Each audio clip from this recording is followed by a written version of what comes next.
Hi అండి, welcome back to ఆహాబలి రుచి. ఈరోజు వీడియోలో సమ్మర్ స్పెషల్ రాగి బాదం డ్రింక్ను ఎలా తయారు చేయాలో చూద్దామండి. చిన్న పిల్లల నుంచి పెద్దవాళ్ళ వరకు దీన్ని తప్పకుండా ఈ సమ్మర్లో తీసుకుంటే మనకి రోజంతా నీరసం లేకుండా చాలా బాగుంటుంది. అలాగే వెయిట్ లాస్ అవ్వాలనుకున్న వాళ్ళు కూడా ఈ డ్రింక్ని ఉదయాన్నే తీసుకుంటే బ్రేక్ఫాస్ట్ బదులుగా వెయిట్ లాస్ కూడా అవ్వచ్చండి. చాలా బాగుంటుంది, అలాగే టేస్టీగా కూడా ఉంటుంది.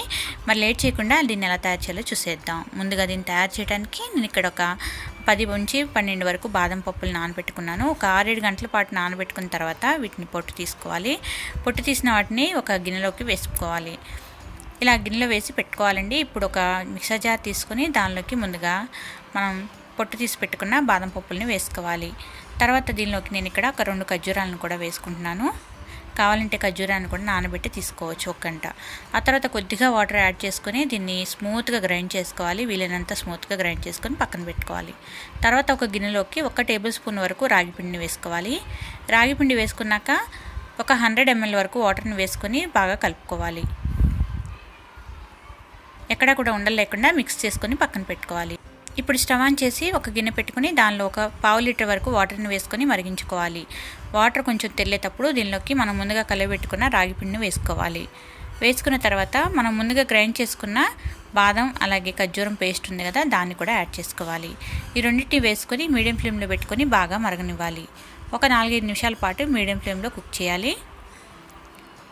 కొంచెం తిక్కగా అవుతుందండి, అప్పటి వరకు కూడా మనం దీన్ని మరిగించుకోవాలి. దీనిలోనే కొద్దిగా యాలకుల పొడి అలాగే మీ రుచికి సరిపడా బెల్లాన్ని యాడ్ చేసుకోండి. బెల్లం ఎక్కువ కావాలంటే కొంచెం ఎక్కువైనా వేసుకోవచ్చు, లేదంటే తక్కువైనా వేసుకోవచ్చు. ఇలా వేసుకొని బాగా మిక్స్ చేస్తూ ఒక 4-5 నిమిషాల పాటు ఉడకనివ్వాలి. ఒక 2-3 నిమిషాల తర్వాత ఇలా చిక్కబడటం స్టార్ట్ అవుతుందండి. ఇలా చిక్కబడటం స్టార్ట్ అయ్యాక ఒక 2 నిమిషాలు ఉడికిస్తే సరిపోతుంది. మనకి కన్సిస్టెన్సీ అనేది ఇలా ఉంటే సరిపోతుందండి, మరీ చిక్కగా అవసరం లేదు. కొంచెం చల్లారాక దీన్ని గ్లాస్లోకి సర్వ్ చేసేసుకోవడమే. చాలా ఈజీగా చేసుకోవచ్చు. 10 నిమిషాల్లో మనం మార్నింగ్ బ్రేక్ఫాస్ట్గా ట్రై చేయొచ్చండి. వెయిట్ లాస్ అవ్వాలనుకున్న వాళ్ళు తప్పకుండా ట్రై చేయండి. అలాగే ఎండాకాలంలో తప్పకుండా తీసుకోవడం వల్ల మన ఆరోగ్యానికి కూడా చాలా మంచిది. మీకు కనుక ఈ రెసిపీ నచ్చినట్లయితే లైక్ చేయండి, షేర్ చేయండి, కామెంట్ చేయండి. మరిన్ని healthy and tasty variety recipes కోసం మన ఛానల్ వెంటనే సబ్స్క్రైబ్ చేసుకోండి. Thank you for watching.